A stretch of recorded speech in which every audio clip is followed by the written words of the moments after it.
So you're in Boston, right? I moved to New York just as the pandemic hit New York, basically. So not great time with that, but yeah, I'm back in New York now. Yeah, so been there for 2 months, and we just moved out. We just got out to Connecticut, just a sort of a more remote area, just to sort of get out of the stress of New York, really. So yeah. So yeah, you're in Greenwich.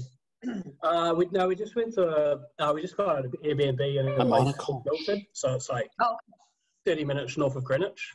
Yeah, Great. so yeah, so it was it's good. Yeah. Before I jump back into that quick introduction, Campbell was 24 in the world. Yeah, sorry. He was 24 in the world in February of this year, February of 2020, which is a little bit ironic, seeing as it all kicked off in March, your highest ranking, and I think now you're 27.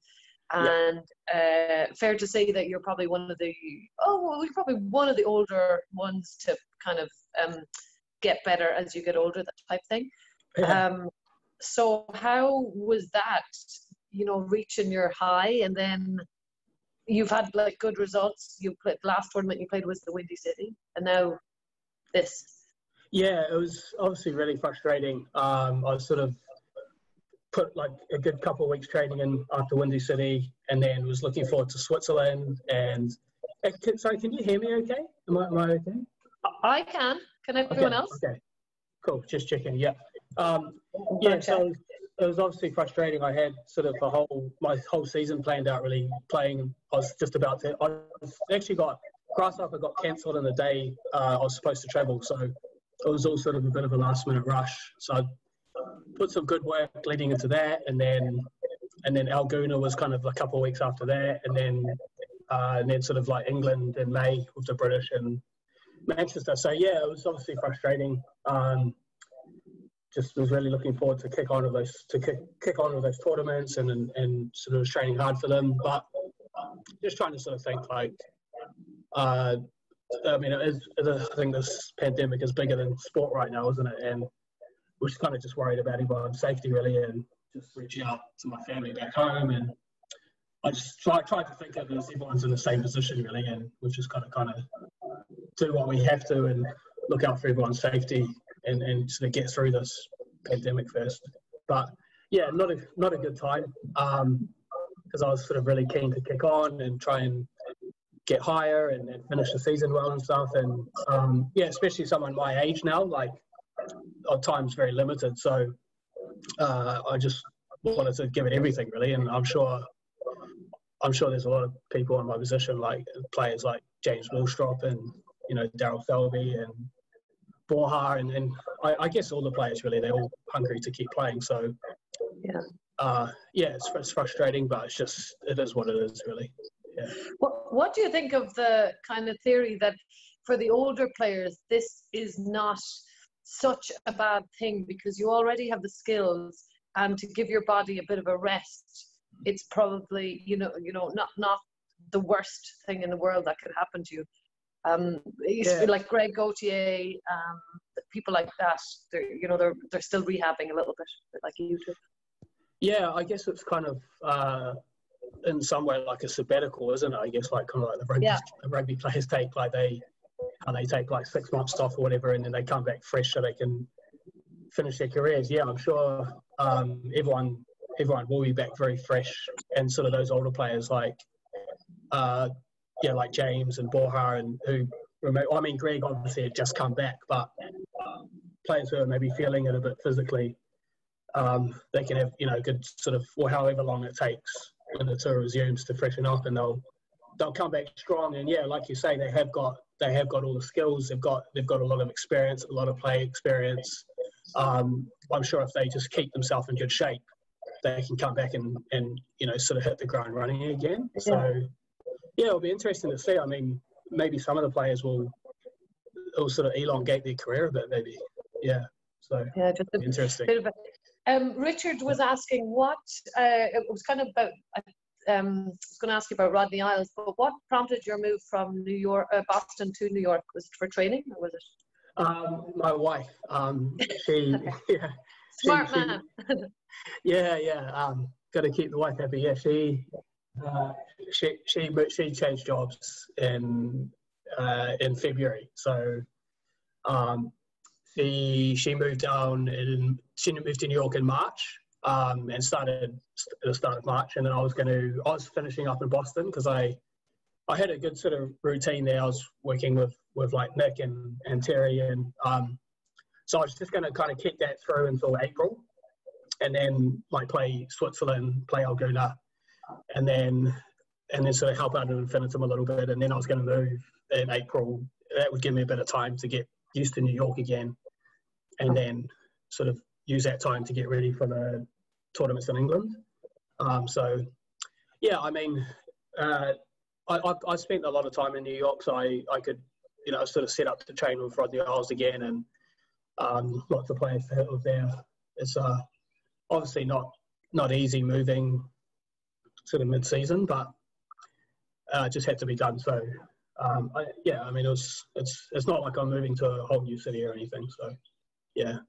Well, you are. Boston to New York is a new city, but never mind. Sorry.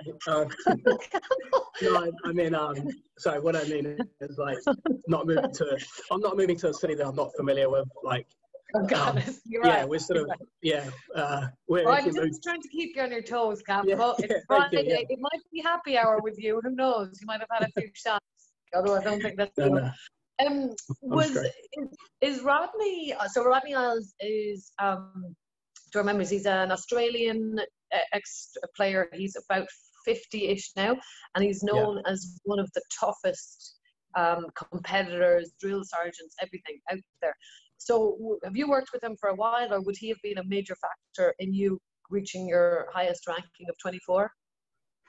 Yeah, I feel... Yeah, I mean, I sort of got to this highest ranking, but I felt like I got to like 30 or so when I was working with him, and I actually felt like I was really close to... I actually felt like I was playing better some seasons than I had this season. I don't know, maybe I've just converted some wins, I've played some good tournaments. But I felt like there's a period where I lost to, like I was working with him and I lost to, like top 20 guys or top 16 guys. I had match balls and lost out, and I just didn't get those wins. So that just I wasn't able to progress up the rankings. But yeah, he was, to answer your question, he was a big help. He sort of worked me very hard on my movements. He did a lot of pressure session work, and he was very good mentally. And yeah, he was certainly a big help and a big influence on my career. Yeah, definitely. When you say mentally, so there's like the school of coaching and training maybe that we grew up with was do as you're told, or push yourself very hard and kind of to breaking point. Whereas now as coaches it's a little bit different. It's a bit more empathetic and maybe kinder. But do you what kind of do you think one is better than the other, or one produces better results than the others from players? I certainly say like kind of do as you're told type of thing, and I've sort of had that experience before. I won't sort of name names, but like do it this way, and that's what you're going to do. What's that? Sorry. Do name names. Okay. Yeah. I suppose when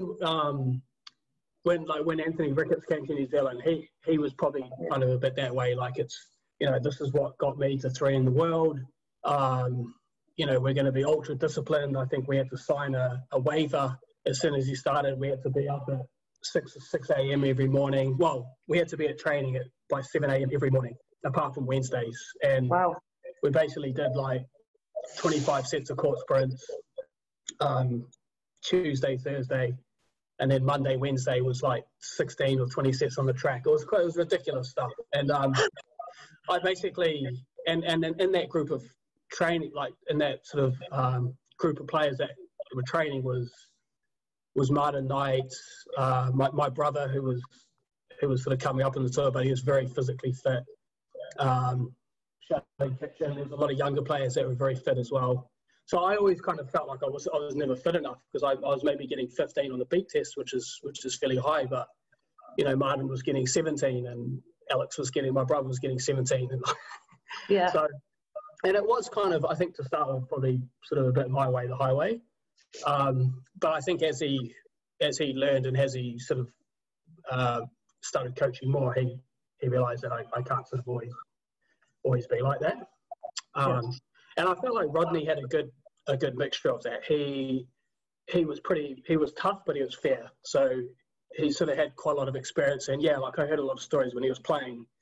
He was tough. Like he was probably pretty old school, and he probably got into a few fights and stuff. But but he was just really hungry, and he just gave it everything. And so you kind of use that mentality in his coaching a bit. But then he'd always, I felt like I could tell him anything. So I felt like I could, talk to him about anything to do with like my game or my movement, or like when I'd always talk to him at tournaments, like go over a game plan, and then talk to him afterwards about matches. And then he sort of did a thing with me where I would just write down on things like on a sheet and I'd mark everything out of 10, like how was the hotel I was staying at, how was my practice sessions, how was my practice partners, how's my home life, how's my financial situation, like in a lot of detail, all sorts of stuff that I didn't even really think about. So then I would go and mark that out of 10, and like how did I train beforehand? How was my nutrition? It'd always be talking to me about nutrition. It'd always be talking about different training methods, and he'd mix it up a lot as well. He'd talk about stairs and CrossFit and then stuff on court, and so he sort of went into that, to a lot of detail with that stuff, really. And I was very lucky, because he spent a lot of time with me, and I think it was probably me and Clinton Liu at the time were the only players training with him, really. Everyone else was kind of Rodney Martin. So like Ryan, like there was a really good group of players there, but Rummy in New York at the time, Rummy would do his own thing. And then Ryan Caskelli and all those, who else, Chris Hansen, and all of, they were all of Rodney Martin. So I was sort of very lucky and to have Rodney, at that time, So to get that attention, it's crucial, I think. For Richard has one. What do you think the strengths are in your game, and what do you think you need to work on? I think my strengths are probably my ball control. So I feel like I can keep the ball tight. I'm pretty accurate. I've got a fairly good short game. I feel like I try to be disciplined with my game, so I'll try and keep it nice and straight and tight, and straight and frustrate players, and try and volley a lot around the middle, sort of put pressure on that way. Movement-wise, I've been doing a lot of work on that. I feel like at times it's been a strength, but I feel like at times it's been, it hasn't been up to standard. Or, recently when I played Ferris Suzuki, it was quite a tight match, but movement-wise, I just wasn't. It sort of came off towards the end. He was kind of getting me on a lot of cross balls, diagonal movements, just weren't quite up to that standard. So I did a lot of work on that. I sort of have done a lot of work over the last year with Terry Linker in Boston, which has been great. Yeah. And again, he's obviously got a whole lot to give, a whole lot of knowledge, and especially with movement. And then sort of supplementing that with work with Nick Taylor, like a lot of technical work with him, which has been a great mix. So so I think that's probably mentally. I think I'm fairly good. I try not to get too involved with the refs and stuff like that. I'm sure I have. I definitely have, and I think everyone has at some point. And if I do, I'll try and go and think about it and say, look, that's just going to affect you. And if I get chopped in a game, I don't really let it. I just try to get back and play again. I don't care. Well, I do care, but I'm not going to stop trying or let it affect me too much. Some players some players it may affect them a bit. But yeah, I'm sure there's other mental parts and well, you do come across parts mentally that could be a lot better as well. Yeah. We come across as quite calm whenever part of the odd one. Whenever I've seen you play, you're very focused, one-dimensional. But I've got two. One is Ashna's great question. How do you mentally prepare for players that are ranked higher than you? I like that question. Yeah, it's funny. I probably look calm. I do get nervous. I've definitely going to matches really nervous sometimes. And I think lately, going into playing players high ranked than me, I just see it as a challenge really. So I see it as someone I can, if it's a really the pressure's on them, and it's a great opportunity to try and get a scalp and try and beat someone higher ranked than me really. So I always really look forward to it, and I look forward to playing them. And then I kind of just try to put my tactics towards how I'm going to play them. So who that player is, what type of game they play, and how I'm going to put my game plan towards playing them, and then sort of talk to my coach about it, and try and sort of put a game plan towards how I'm going to play them really. Yeah, and then kind of let it evolve, how the first game goes. Do I need to change it up? Do I keep it the same? And then sort of just let it go through the match. So not get too either excited by, say, if you're leading 7-3, you're like, oh, this is interesting. He's number one in the world and it's 8-3. Or the flip of it, if he's chopping you up 9-2, you're just your game plan is the thing that you're focused on, not the score. I try to, yeah. I definitely try to. I'm sure there's been times where I have. I've definitely sort of, my eyes have lit up, and I've had a match ball, and I've just thought too much really, and it's probably cost me some matches. So yeah, I definitely try to, yeah. We do. You do sort of keep to the plan really, yeah.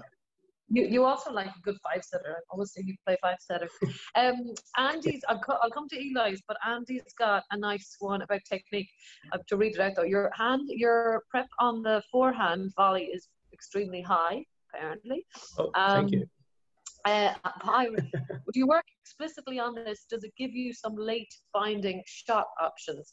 I would also like to applaud Andy on the word late binding, because I don't know what that means, but hopefully you know what it means. Okay, so yeah, I think I was doing a lot of that with Rod actually, just in the sort of pressure sessions, just when I'm going in shorts or wherever he's feeding me, it's just trying to get my racket right up again. Because a lot of the players are sort of doing the body shots, you'll take it in short, and there's a lot of the top players anyway, they're so quick to the front, and then they either whip it past you or they hit it right at your body. So your racket prep is is pretty crucial there, I feel. Some squash do. I feel my forehand volley drop is probably my strength. So trying to keep the racket prep nice and early there is key for me, and it certainly does give you more options as well. Like you say, you can hold the ball, you can take the ball earlier. It gives you more variety and more options, definitely.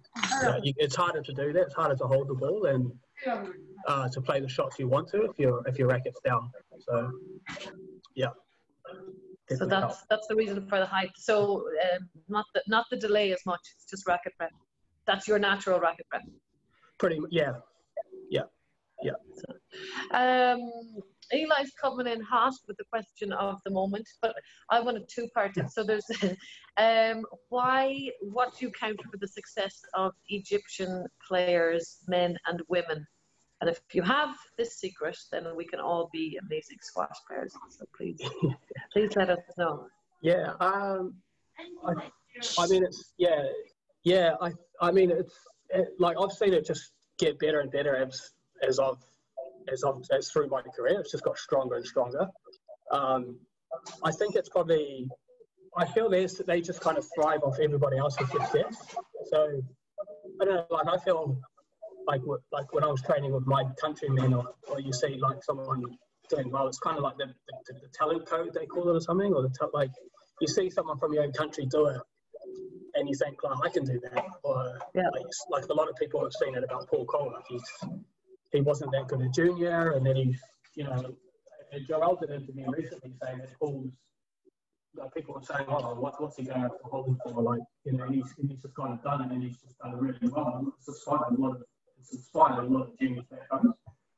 So I think it's something to do with that. The Egyptians have just seen so many players do it, and they think I can do that, and then they just get this sort of really competitive kind of training environment and playing environment in their country and in their clubs, and they're all just really hungry to do well. And I guess it's always been a big sport in their country, hasn't it? Like it's kind of part of their culture, and it's a popular sport, so they've always had a lot of kind of participation. And then when I've gone to the country recently, I've just seen, like, they've had this new centre, the Blackpool tournament. It's like 20 courts, and there's all the courts are full when I was there. There's juniors playing, there's really good juniors as well, like kids that are 8 or 9 doing block drive and hitting ridiculous short shots. It's pretty scary, really. And then I've kind of heard, you know, they have these junior tournaments, like there's like 1,200 kids signed up. And Mick Taylor was telling me they reckon Omar Rossi, who's talking Omar Rossi, the national coach, and they've got world junior champions lined up for the next 12 years. Like they're predicting that this kid is going to win these tournaments. And that's just the way they're thinking. And I think they've probably got a lot of good coaches there who sort of have a good mix between sort of technical and movement and match play. So I think it's kind of, and then they have a lot of match play with each other, and they just get really competitive with it. And there's always a lot of practice partners, which is important, isn't it? If you've got that sort of good training environment, and then they can go to tournaments together, and they're all pretty, you know, there's always a lot of them together, so they're pretty comfortable together. And they just keep coming. It's pretty. Yeah, they do. They're not going anywhere. So it's kind of like environment, role models, maybe you'd say as well, and just intensity of competition. I think so, yeah. And just that hunger. They're just so hungry. And I mean, Pakistan had that a few years ago. They had that where like Jahangir juncture, and then they had the players coming up underneath them. Like Cassius Tuja came to New Zealand, and he was part of our training environment, and he sort of told me about it. When I was young, he told me how, you know, they trained in Pakistan, and he was training with Juncture and like me as a man, and they put money in the back of the door and play for, like, I think sometimes they play for some pretty decent money as well. Wow. And it got pretty nasty, like, and they were just really hungry, and it wouldn't surprise me if the Egyptians are doing the same thing. So. Interesting. Yeah. Yeah. That's where it came from. So the PSA, what can you tell us what you know of? I mean, we know that nothing's happening for a couple of months across to the end of the year, but what are they telling you that you can share with us? So we just, initially, I mean, I've kind of kept a bit of a diary of what's happening, because I feel like you lose time. And they actually told us to do that. They've been really good for the PSA Foundation and keeping us engaged. But we got the first email saying, like, you know, it's postponed until April. That's when everything first hit. And then we'll give you another update. So the next email was it's postponed until July, which basically meant August, because there's no more tournaments could come in July. No more new tournaments could be registered. So we basically knew that the next tournament on the calendar would be in August. And then now we just got an email saying that they're looking at all, I mean, it must be tough for them, but they're looking at all different options in terms of, they haven't set any dates, but they're looking at trying to maybe play behind closed doors, so where they just sort of eliminate crowds, and so that kind of, you know, stop, like, just for players and spectator safety. And they're also sort of weighing up the option of playing, but not, again, I don't know the dates, but I would be thinking probably September time. I think August is probably out. But again, who knows? It could be next year. I just don't know. But it could. They're also saying that they could start playing and not having any sort of PSA points. It could just be to get revenue for some players. And then they're also looking at like maybe just putting it in certain countries, because it's just tough, isn't it? Because some clubs are reopening in, like, I think Switzerland and stuff like that, whereas in the US, we've still got quite a long way to go. I think, like, especially in New York, there's no kind of date of clubs reopening, so they're looking at playing in certain places and then maybe putting like 3 or 4 tournaments in that area within like 2 or 3 weeks, so players don't have to travel back and forth; they just stay in that safe area. There's that. So those are kind of the 3 or 4 different options at the moment. And then they're also saying, like, promoters have been fantastic. They're really positive and really keen to sort of get, put these tournaments on again. So they're looking at, like, if it was to start in September, to really squeeze a lot of tournaments from September to December. So it could look like, say NetSuite Open, US Open, maybe even British Open, sort of backdating those tournaments and putting them in those kind of October time periods. Qatar, there's a whole lot of tournaments in that period. I saw an interview that Lee Beachell did, they did a Zoom chat and then they put it on the PSA website. He was saying they're looking at all those different options. They said, they'll update us in the next 2 weeks. But I think they're just looking at all different options to try and get it going again. Yeah. It's just tough for them, really, isn't it? And I know that they're creating a fund. It's We Are One, I think, with the PSA Foundation. So they're creating a fund for players, because I can only imagine how difficult and tough that is at the moment, because whatever about everyone else, your income's completely wiped out. So I'm sure that's a tough time for you all to go through. It's good. I think it's sort of for the younger players. You sort of apply for it and just to sort of live, really, just accommodation and food and stuff like that. It's not really, obviously not claiming back for any travel or trying to get money for travel, because no playing at the moment. But it's a good initiative for sure. I don't want to keep you, but Leonard did have a good one going back to matches, and what I think, I'm going to paraphrase, but roughly critical points in matches and how, let's see, I have to do this sideways. Critical points in a match, how do you prepare for them? What makes the difference between winning and losing these points? For example, in the 2015 World Champs against Rodriguez, you won the first game 18-16. How was that first game mentally? And did that mental physical effort of that first game affect the following games? Love that, Leonard. Jeez. Yeah. Oh, Leonard done his research. Yeah, that's a good question. Really good question. I think I think the mental part of the game is huge. Like, I got told, like, when I was a junior, like, so 90% of the game is mental and 10% of the other stuff. I know that could be a bit of an exaggeration, but it is big. And I think I sort of had some talks with a guy who was kind of mentoring me a bit after I went through a patch of losing. When I lost to Pili, I lost to Suzuki, I lost to Max Lee. They were all top 16, I think. I had match balls in every game, I think, or I was 2-1, 8-5 up and I lost it. And that was a big loss of points. I basically stayed static in my ranking. I probably could have moved up a lot.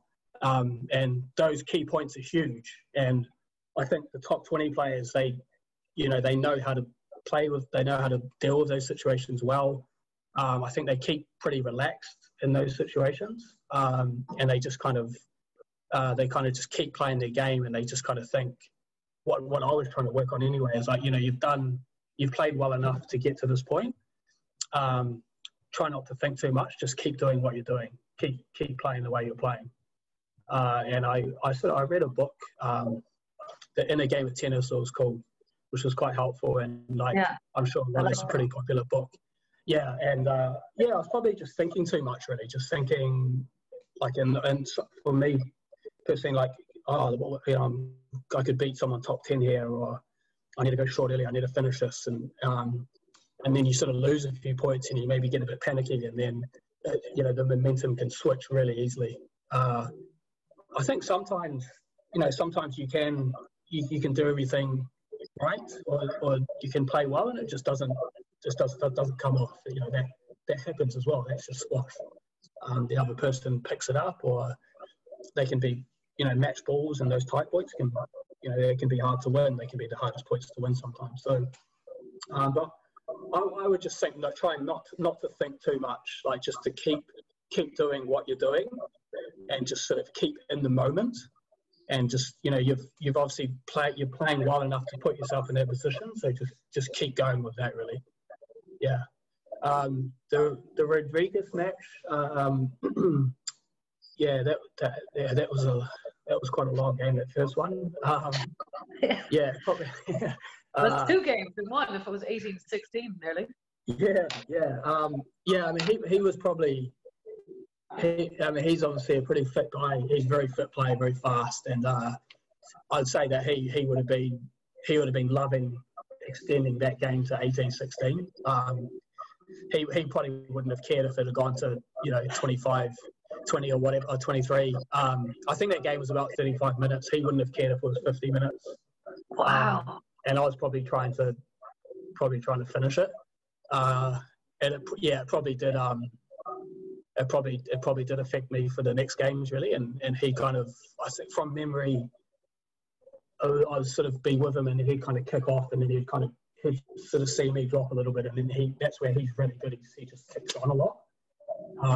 He's got kind of that gear where you're kind of staying with him, and then he might jump up a bit, and then he just, as soon as he sees a little weakness, he just jumps on and just plays faster, really. So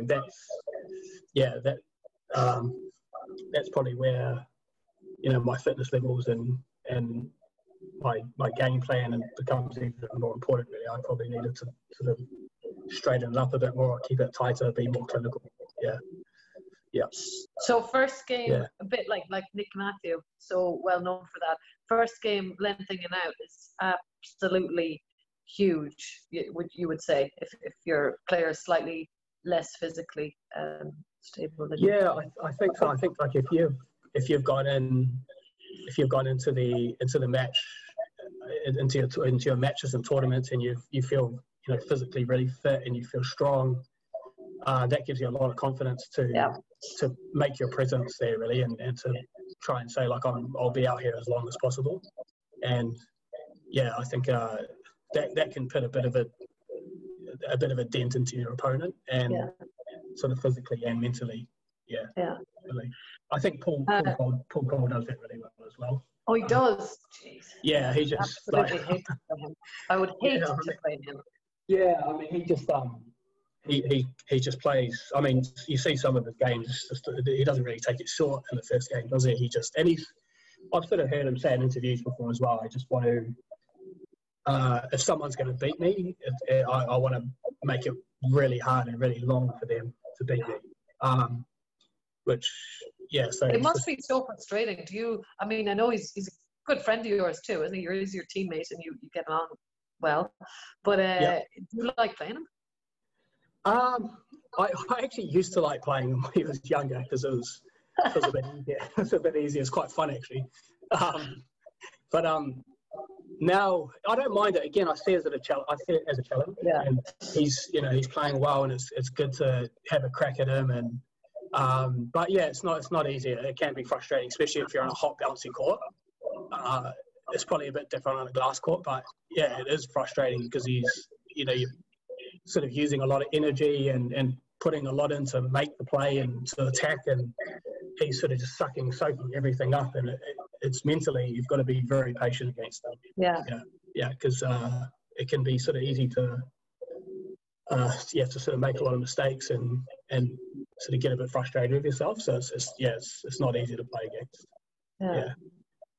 Has anyone the name of the book, Ashna, that he was talking about is called The Inner Game of Tennis. Inner Game of Tennis. And the author is Timothy Galloway, Ashna. Gallwey, I think. It's good. It's good. So, I'm sure there's a lot of books out there on psychology and stuff like that. But Yeah, any others you'd recommend before we sign off? That I stick mean, out? autobiographies. I like the Agassi one. I quite like the Yeah. Sampras one. I read a one on All Blacks recently. I find it really interesting. Not so much psychology. The Secret Race, Tyler Hamilton, that was pretty good. Yeah, a little bit controversial, but yeah, but it's quite interesting for an athlete anyway. Yeah. Cool. Yeah. Yeah, England. England is a big one. Australia and South Africa? No. It's mainly those ones. Yeah, maybe. Yeah, I think I have had South Africa before. Yeah. Okay, those are closer than I thought. Okay. Yeah. I think you should take lots of lessons from Aisling and Richard. Definitely. Yeah. No. Just no. No, I think. Tried that already, Campbell. It didn't work. We'll be doing lessons in a bubble. You can just buy us a bubble and we'll do lessons. Yeah. No, I think. I guess it kind of depends on what level you are as well. Like but sort of a club player, I think trying to identify like what you need to work on, whether it's like normally like a club player need to do some sort of technical work and maybe a bit of work on their movement and try to do some solo practice, try to do lots of matches, try to play lots of matches with other club members. If there's clinics at your club, like join in with those clinics. And then just try to sort of figure out like areas and solutions, like areas of your game you need to improve on instead of just going on and playing. And just, have fun with it for sure, because it should be fun, but try to have a sort of a mindset of what you're trying to work on when you go on and play, or what you're trying to do to practice, what you're trying to work on. And then sort of after you do match play or do clinics and stuff, sort of what went well and what didn't go so well, and then try to work on it next time. So you're sort of always working on something, rather than just kind of going on court and just not sort of thinking about what you're doing, just trying to get and talk about it with, like, if you're working with a coach and stuff, and just keep working on little areas of your game, really. Just try to do lots of different try to do your solo, your clinics, your match play, get into the gym a bit. So practicing with purpose, essentially. Yeah, exactly. I think it's pretty easy to just kind of, like, I've seen it I was at a club in Boston, and we'd do these clinics, and we'd try to mix, like Nick Taylor would run them, and he would sort of have a lot of things where he'd try to go above the service line, or the other one player would have to hit above the service line, and one player would have to hit below the service line, and what else would do? Like just above service line games, or above the service line, and you can volley short, and trying to because it sort of got the club players thinking a bit more, and they actually got quite frustrated. But then they would sort of think about it, and they'd sort of work on that, and you could see them really improving on it. And he'd sort of talk to them about their technique as well. So you're not going in short so well. You're not going in short too well there, because technically you're not opening your racket face up, or your grip's wrong, or things like that. And then you could actually really see club players thinking about that and improving quite quickly.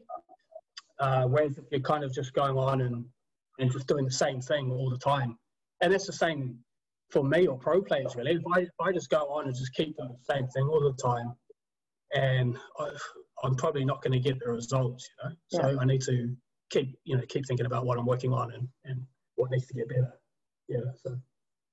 Cool. Cool. Thank you, and thank you very much for all the questions, everyone, and especially Campbell, or Charlene, as you're also known. We will absolutely love to have you back here. I know you came for the RAM scoring, but the next week or whatever else is on out here, we'd love to have you back, and we hope to see you soon and healthy and all that. Thanks very much for having me. This was great, and thank you. Thank you, Campbell, and happy Friday, everyone. Thanks. Happy